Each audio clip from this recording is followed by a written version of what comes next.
Alam niyo po mga kapatid, ang Diyos, maingat sa pagsagot sa ating mga dasal. God is careful in answering our prayers. Bakit po maingat sa pagsagot ang Diyos sa ating mga dasal? Kasi ayaw po ng Diyos na masira ang ating pagkatao sa pamamagitan ng pagsagot niya sa ating mga kahilingan. At nag-iingat din po ang Diyos. Ayaw din niyang masira yung ating relasyon, yung ating ugnayan, kung ibibigay niya yung iyong hiling. Halimbawa po, para mas maintindihan niyo. Meron po akong orange dito. Imagine this orange is your answered prayer. Imagine this orange is what you are praying for, asking God. Anong sinasabi mo? Lord, bigay mo naman yung orange na yan sa akin. Lord, sa akin na yung orange na yan. Panginoon, maawa ka naman. Kailangan ko yung orange na yan. Please! Kung hindi binigay ng Diyos sa iyo yung orange, yung pinagdarasal mo, ano po madalas yung nararamdaman niyo? Di ba ang sakit? Di ba nalulungkot kayo? Di ba nadidepress kayo? We become bitter many times when God does not give us what we want. Tingnan niyo po yung mga ibang tao. Nung bago ang Pasko, may nanalo po ng loto. At bago po ang bagong taon, meron na naman pong nanalo ng loto. Kalahati pong bilyon. Nagbabasa po ako doon sa comment section. Alam niyo po yung sinusulat ng mga tao. Puro bitterness, puro pagdududa, puro galit. Ano pong sabi nila? Wow, may nanalo. Ang galing naman ng PCSO. Sigurado ba yan na may nanalo? Niloloko lang tayo? Napakarami po. Mababasa niyo.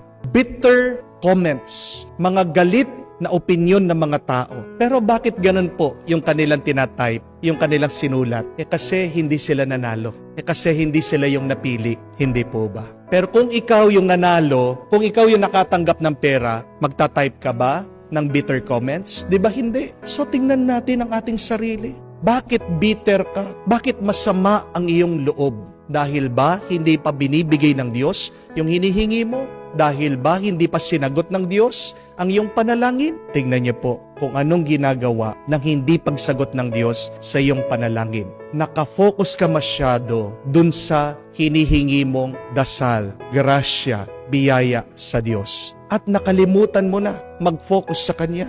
Kung binigay ng Diyos naman yung panalangin, kung nakuha mo na, siyempre, magpupuri ka, magpapasalamat ka, masaya ka. Pero ang tanong, kakausapin mo pa ba ulit ang Diyos? Magdadasal ka pa ba kaya ulit? O baka naman, makakalimutan mo na siya. Kasi nakuha mo na yung iyong panalangin. Tingnan niyo po kung ano naman ang epekto. Pag sinasagot ng Diyos ang ating dasal, we forget about God. And we use God only as a means to the end. Mga kapatid, yan po ang paalaala. God should be our end. Do not use God so that you can receive your own end. Wag po kayong mag-alala mga kapatid. Dahil pag nasa atin ang Diyos, kompleto na tayo. Pag malapit ka sa Diyos, hindi ka kailangan mag-alala.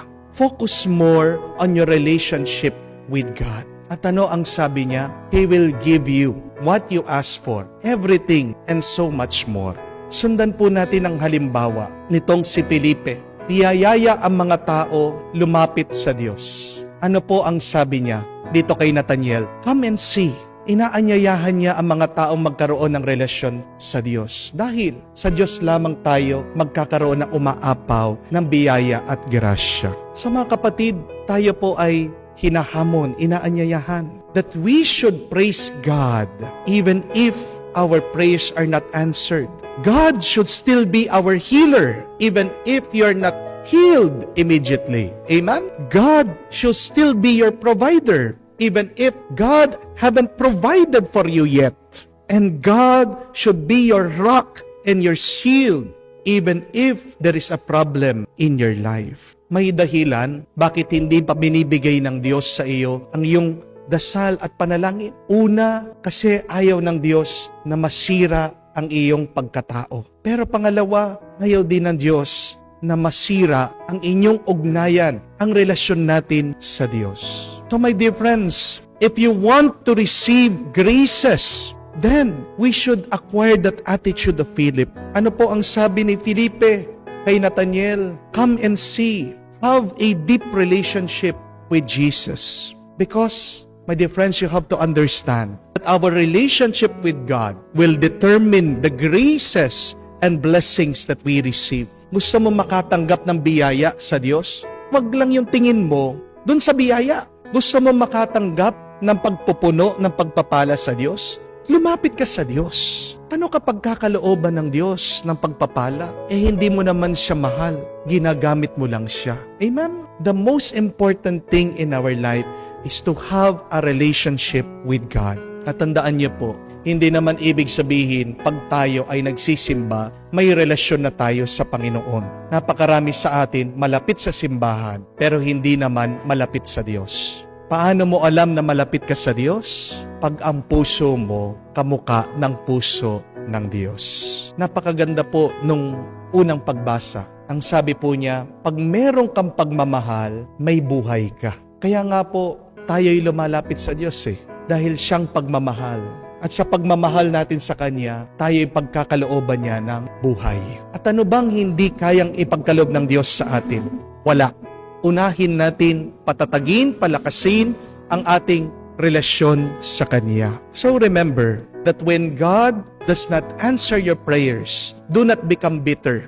Wag sanang sasama ang loob mo kung hindi sasagutin ng Diyos ang dasal mo. And when God answers your prayers, remember, do not be complacent. Wag mo naman sanang kalimutan ng Diyos kung ipagkakalob na niya, kung sasagutin na niya ang iyong mga dasal.